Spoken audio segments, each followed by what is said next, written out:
ಮಾತಾಡ್ತಾ ಇದ್ದೀವಿ. ಈ ರಾಜ್ಯದಲ್ಲಿ ತ್ಯಾಗ ಮನೋಭಾವಗಳಿಂದ ಹೋರಾಟ ಮಾಡಿದಂಥ ಚಲನಚಿತ್ರಗಳು ಹಲವಾರು ಜನ ಇದ್ದಾರೆ. ನಾನು ಕಂಡಿದ್ದೀನಿ. ನಾನು ಕನ್ನಡ ಚಳವಳಿಯಿಂದ ಬಂದಿರತಕ್ಕಂಥ ಸ್ವಾಮಿ. ಭಾಷೆ ವಿಚಾರ ಹೋರಾಟ ಮಾಡಿದಾಗ ನಾನು ಲಾಟ್ರಿ ಚಾರ್ಜ್ ತಗೊಂಡು ಹೋರಾಟ ಮಾಡಿ ಇಷ್ಟು ದೂರ ಬಂದಿದ್ದೀನಿ. ಚಲನಚಿತ್ರಗಳ ಹೋರಾಟ ಬಹಳ ದೊಡ್ಡದಿದೆ. ಗೋಕಾಕ್ ಚಳವಳಿ ಮರಿಬಾರ್ದು ಅಂತ ಹೇಳ್ತಾ ಇದ್ದೀನಿ ಕೇಳಿ. ಅದೇ ರೀತಿ ಕನ್ನಡ ಚಳವಳಿ ಹೋರಾಟಗಾರರು ಕೂಡ ಬಹಳಷ್ಟು ಹೋರಾಟ ಮಾಡಿದ್ದಾರೆ. ನಾಡಿನ ವಿಚಾರದಲ್ಲಿ, ನೆಲದ ವಿಚಾರ, ಜಲದ ವಿಚಾರದಲ್ಲಿ, ಭಾಷೆಯ ವಿಚಾರದಲ್ಲಿ ವಾಟಾಳ್ ನಾಗರಾಜ್ ಅಂತವರು, ಜಿ ನಾರಾಯಣ್ ಕುಮಾರ್ ಅಂತವರು ಹಲವಾರು ಜನ ಹೋರಾಟ ಮಾಡಿದ್ರು. ನಾನು ಕೇಳ್ತಾ ಇರ್ತಕ್ಕಂಥದ್ದು ಮೇಕೆದಾಟು ಅಂತಕ್ಕಂಥದ್ದು ಯಾರಾದ್ರೂ ತಿಳ್ಕೊಂಡಿದ್ದೆ ಕಾಂಗ್ರೆಸ್ ಪ್ರೋಗ್ರಾಮ್ ಅಂದ್ರೆ ಮೂರ್ಖತನದ ಪ್ರಮಾದ ಅಂತ ಹೇಳ್ತಾ ಇದೀನಿ. ರಾಜ್ಯಕ್ಕೋಸ್ಕರ ಹೋರಾಟ ಮಾಡಿದಾಗ ದೇವೇಗೌಡರಿಗೂ ಕೂಡ ಇನ್ನು ಆಹ್ವಾನ ಕೊಟ್ಟಿದ್ವಿ, ಬಿಜೆಪಿ ಕೂಡ ಆಹ್ವಾನ ಕೊಟ್ಟಿದ್ವಿ. ರಾಜಕೀಯ ಮಾಡಿದವರು ಬರಲಿಲ್ಲ ಅಷ್ಟೇ. ರಾಜಕೀಯ ಬೇಡ ಅಂದ್ರು. ರಾಜಕೀಯ ನೀವು ಸರ್ಕಾರದಲ್ಲಿದ್ದೀರಿ, ನಾಳೆ ಬಿಜೆಪಿ ಅವರು ಕಾವೇರಿ ಇದೇನೋ ಬರುತ್ತಪ್ಪ ಈಗ ಅಂತ ಅಲ್ರಿ. ಅಲ್ಲ, ಈಗ ಮೇಕೆದಾಟು ಜಲಕ್ಕಾಗಿ ನಡೆದ ಹೋರಾಟ, ನೀರಿಗಾಗಿ ನಡೆದ ಹೋರಾಟ, ಮೂಡ ನೆಲಕ್ಕಾಗಿ ನಡೆದ ಹೋರಾಟ. ಮೂಡ ಪಾದಯಾತ್ರೆಯಲ್ಲಿ ಬೆಂಗಳೂರಿಂದ ಮೈಸೂರು ತನಕ ಪಾದಯಾತ್ರೆ ಹೋದ್ರಲ್ಲ, ಸಿನಿಮಾ ನಟರು ಯಾರು ಸರಿ ಮೂಡ ಮಾಡಿದ್ದು ಪೊಲಿಟಿಕಲ್ ಅಜೆಂಡಾ ಮೂಡ ವಿಚಾರಕ್ಕೆ ಮಾಡಿಲ್ಲ. ಅವ್ರು ಕೇಳ್ತಾ ಇದೆ ಏನ್ ಗೊತ್ತಾ, ಸಿದ್ದರಾಮಯ್ಯ ರಾಜೀನಾಮೆ ಕೋರ್ಟ್ ಅಲ್ಲಿ ಹೇಳ್ತಾರೆ, ಲೋಕಾಯುಕ್ತ ರಿಪೋರ್ಟ್ ಕೊಡ್ತಾರೆ, ಬಿ ರಿಪೋರ್ಟ್ ಅಂತೇಳಿ ಅವ್ರಲ್ಲಿ ಅವಿವೇಕ ಹೇಳ್ತಾರೆ. ಹೋರಾಟ ಮಾಡಿ ರಾಜಕೀಯ ಮಾಡೋದಾದ್ರೆ ಭೂಮಿಗೆ ಹೋರಾಟ ಅಂತ ಯಾವ್ದು ಗೊತ್ತೇನ್ರಿ? ಯಾವ ನಮ್ಮ ಬಾರ್ಡರ್ಗಳು ಯಾರ ಕಿತ್ಕೊಂಡು ಹೋಗ್ತಾರ ಅದನ್ನ ಕಿತ್ಕೊಳ್ತದ ಭೂಮಿಗೋಸ್ಕರ ಹೋರಾಟ ಅಂತ ಹೇಳ್ತಾರೆ. ನಿಮ್ಮ ತೆವಲಿಗಾಗಿ ಮಾಡ್ತಕ್ಕಂಥದ್ದನ್ನ ರಾಜಕೀಯ ಹೋರಾಟಗಳಾಗಿ ಬರೋದಿಲ್ಲ. ಮೇಕೆದಾಟು ಯಾರ ತೆವಲಿಗೂ ಮಾಡದಲ್ಲ, ಬೆಂಗಳೂರಿಗೆ ನೀರು ಕೊಡ್ಲಿಕ್ಕೋಸ್ಕರ ಮಾಡಿದ್ವಿ. ಬೆಂಗಳೂರಿನಲ್ಲಿ ಇರ್ತಕ್ಕಂಥ 1.4 ಕೋಟಿ ಜನ ಯಾರಿದ್ದಾರೋ ಅವ್ರಿಗೆ ನೀರು ಕೊಡಬೇಕು.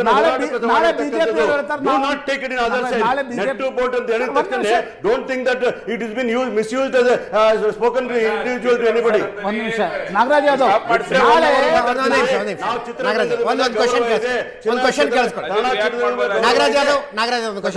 ಇವತ್ತು ನೀವು ಸರ್ಕಾರದಲ್ಲಿದ್ದೀರಿ, ನಾಳೆ ಯಾವುದೋ ಒಂದು ನೆಲ ಜಲದ ಪ್ರಶ್ನೆ ಬರುತ್ತಪ್ಪ, ಒಂದು ಜಲದ್ದೇ ಪ್ರಶ್ನೆ ಬರುತ್ತೆ. ಪಕ್ಷ ಸಿದ್ಧ ಮಾಡಿದ್ರೆ ಬರ್ತೀವಿ ಸರ್. ಬಿಜೆಪಿಯವರು ಅವರ ಬಾವುಟದಡಿಯಲ್ಲಿ ಒಂದು ಹೋರಾಟ ಮಾಡ್ತಾರೆ. ಹೇಳ್ತೀನಿ, ಅವರು ಸಾಧು ಕೋಕಿಲ ಯಾಕೆ ಬರಲಿಲ್ಲ ಅಂತ ಅವ್ರು ಪ್ರಶ್ನೆ ಮಾಡೋಕ್ಕಾಗತ್ತೆ? ನಾನು ಹೇಳ ಉತ್ತರ ಅಲ್ಲ. ನಾಳೆ ಕರವೇ ನಾರಾಯಣಗೌಡರು ಬೆಳಗಾವದಲ್ಲಿ ಹೋಗಿ ಒಂದು ಹೋರಾಟವನ್ನು ಮಾಡಿದರು. ಕರ್ನಾಟಕ ಬಂದ್ ಕರೆ ಕೊಡ್ತಾರಪ್ಪ. ಅವ್ರು ಹೇಳ್ತಾರೆ, ನೋಡ್ರಿ ನಾನು ಕನ್ನಡಕ್ಕಾಗಿ ಕರ್ನಾಟಕಕ್ಕಾಗಿ ಹೋರಾಟ ಮಾಡ್ತಿದ್ದೀನಿ, ಸುದೀಪ್ ಯಾಕೆ ಬರಲಿಲ್ಲ, ದರ್ಶನ್ ಯಾಕೆ ಬರಲಿಲ್ಲ, ಶಿವರಾಜ್ ಕುಮಾರ್ ಯಾಕೆ ಬರಲಿಲ್ಲ? ಈ ಪ್ರಶ್ನೆಗಳಿಗೆ ಅರ್ಥ ಉಂಟು. ನಿಮ್ಮ ಪಕ್ಷದ ಬಾವುಟದಡಿಯಲ್ಲಿ ನೀವು ಯಾರನ್ನ ಕರ್ಕೊಂಡು ಬರೋ ಸಾಮರ್ಥ್ಯ ನಿಮಗುಂಟು, ನೀವು ಕರ್ಕೊಂಡು ಬರ್ತೀರಿ.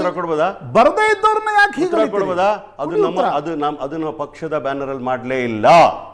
ನಾವು ಪಕ್ಷದ ಬಾವುಟದ ಅಡಿ ಮಾಡಲಿಲ್ಲ. ನಿಮ್ ಪಕ್ಷ ಬಿಟ್ಟು ಯಾರು ಅದರಲ್ಲಿ ಭಾಗವಹಿಸಿದ್ರು? ಅರೆ ಭಾಗವಹಿಸೋದು ಬಿಡೋದು ನಿಮಗೆ ಬಿಟ್ಟರೆ ವಿಚಾರ. ಆದ್ರೆ ನಿಮಗೆ ಹೆಂಗೆ ಬರ್ಬೇಕು ಬರಬಾರ್ದು ಅಂತ ನಿಮ್ಮ ಯೋಚನೆ ಬಿಟ್ಟಿದ್ಯೋ, ನೀವ್ ಯಾಕೆ ಬರಲಿಲ್ಲ ಕೇಳ್ತಕ್ಕಂಥ ಅದು ಕೂಡ ನಮ್ಮ ಹಕ್ಕಾಗಿರ್ತದೆ. ಅದು ನಿಮ್ಮ ಹಕ್ಕಿದೆ, ಬಟ್ ಅದರ ಅರ್ಥ ನಿಮ್ಮ ಹಕ್ಕಿದೆ ಅಂತ ಹೇಳಿ ನಟ್ಟು ಬೋಲ್ಟು ಟೈಟ್ ಮಾಡ್ತಾರೆ. ಕಾಂಗ್ರೆಸ್ ಹಕ್ಕಿದೆ, ಯಾಕೆ ಬರಲಿಲ್ಲ ಅಂತ ಕೇಳುವ ಹಕ್ಕು ಈಗ ನನ್ನ ಪತ್ರಕರ್ತನಾಗಿ ಈ ಒಂದು ನೆಲ ಜಲದ ಹೋರಾಟದಲ್ಲಿ ನೀವ್ ಯಾಕೆ ಬರಲಿಲ್ಲಪ್ಪ ಅಂತ ಕೇಳೋ ಹಕ್ಕು ನನಗಿದೆ. ಬಟ್ ಇಲ್ಲಿ ಕೂತ್ಕೊಂಡು ನಾನು ಪತ್ರಕರ್ತ ಇದ್ದೀನಿ, ನಿಮ್ಮನ್ನು ಸರಿ ಮಾಡ್ತೀನಿ ಅಂತ ಹೇಳೋ ಹಕ್ಕು ನನಗಿಲ್ಲ. ನೋಡಿ, ಆ ಭಾಷೆಯಲ್ಲಿ ನಿಮಗೆ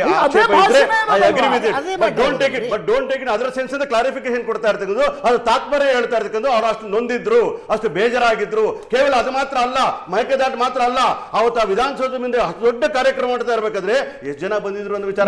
ಮಹದಾಯಿ ಹೋರಾಟ ಮಾಡಿದ್ರಲ್ರಿ ಹುಬ್ಳಿಗೆ, ಎಲ್ಲಾ ಕನ್ನಡದ ಚಲನಚಿತ್ರದ ನಟ ನಟಿಯರನ್ನ ಕರ್ಕೊಂಡು ಹೋಗಿದ್ರಿ, ನಿಮ್ಗೆ ನೆನಪಿದ್ರೆ? ಹೌದು, 2013ರಿಂದ 18 that is your capacity to take them along or not? Our capacity.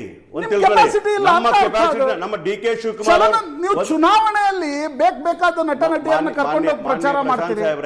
ಮಾನ್ಯ ಪ್ರಶಾಂತ್ ಸಾಹೇಬ್ರೆ, ನಮ್ಮ ರಾಜ್ಯ ಸರ್ಕಾರದ ಮುಖ್ಯಮಂತ್ರಿ ಆಗಲಿ ಡೆಪ್ಯೂಟಿ ಸಿಎಂ ಆಗಲಿ ಅವರ ಕೆಪಾಸಿಟಿ ಬಗ್ಗೆ ದಯವಿಟ್ಟು ಪ್ರಶ್ನೆ ಮಾಡಬೇಡಿ. ನೀವು ವಾಲಂಟಿಯರ್ ಡಿಬೇಟ್ ಮಾಡ್ತಾ ಇದ್ದೀರಿ ಇವತ್ತು. ಯಾಕೆ ಅಂತಂದ್ರೆ ಭಾಷೆ ವಿಚಾರನಪ್ಪ, ಚಲನಚಿತ್ರ ವಿಚಾರ, ಅದಕ್ಕೋಸ್ಕರ ವಿಚಾರ ಮಾಡ್ತೀರಿ. ಎಲ್ಲ ಕೂಡ ಫೋರ್ಸ್ ಮಾಡ್ಬೇಕಾ? ಹಾಗಾಗಿ ನಿಮ್ನ ಕೇಳ್ತಾ ಇರ್ತಕ್ಕಂಥ ಏನಂತಂದ್ರೆ, ಇದು ರಾಜ್ಯ. ಆಮೇಲೆ ಕಾಂಗ್ರೆಸ್ ಪಕ್ಷದ ಒಂದು ನೆಪ ಹೇಳಿದ್ರಿ, ಪಾರ್ಟಿಯಿಂದ ಮಾಡಿದ್ರು ಅಂತ. ಈ ಚಲನಚಿತ್ರ ಉತ್ಸವ ಮಾಡ್ತಾ ಇರ್ತಕ್ಕಂಥ ಯಾವ ಪಕ್ಷಕ್ಕೆ ಸೇರಿದಲ್ಲ, ಇದು ರಾಜ್ಯದ ತೆರಿಗೆದಾರರ ದುಡ್ಡಿಂದ ಮಾಡ್ತಾ ಇರ್ತಕ್ಕಂಥದ್ದು. ನಿಮ್ಗೆಲ್ಲರೂ ಪೋಸ್ಟ್ ಅಲ್ಲಿ ಕಳಿಸಿದ್ದಾರೆ, ಅಕ್ನಾಲಜ್ಮೆಂಟ್ ನಾನು ಕೂಡ ನೋಡಿದ್ದೇನೆ. ಬಂದಿಲ್ಲ ಅಂತ ಹೇಳ್ಬಾರ್ದು, ಖುದ್ದಾಗಿ ಬಂದು ಕೊಡ್ಲಿಕ್ಕೆ ಡಿ ಕೆ ಶಿವಕುಮಾರ್ ಎಲ್ಲರ ಮನೆಗೆ ಹೋಗ್ಲಿಕ್ಕೆ ಸಾಧ್ಯನಿಲ್ಲ. ಮತ್ತು ಅವ್ರ ವಾರ್ತಾ ಮತ್ತು ಪ್ರಸಾರ ಮಂತ್ರಿ ಕೂಡ ಅಲ್ಲ. ಅರ್ಥ ಆಯ್ತಾ? ಆದ್ರೆ ಒಬ್ಬ ಮುಖ್ಯಮಂತ್ರಿ ಆಗಿ, ಒಬ್ಬ ಡೆಪ್ಟಿ ಮುಖ್ಯ ಚೀಫ್ ಮಿನಿಸ್ಟರ್ ಆಗಿ ಇವತ್ತು ಅವ್ರು ಕೇಳ್ತಾ ಇರ್ತಕ್ಕಂಥ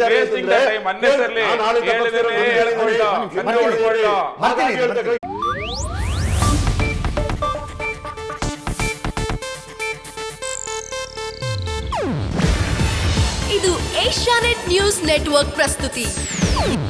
ನೀವು ನೋಡ್ತಿದ್ದೀರಾ ಏಷ್ಯಾನೆಟ್ ಸುವರ್ಣ ನ್ಯೂಸ್.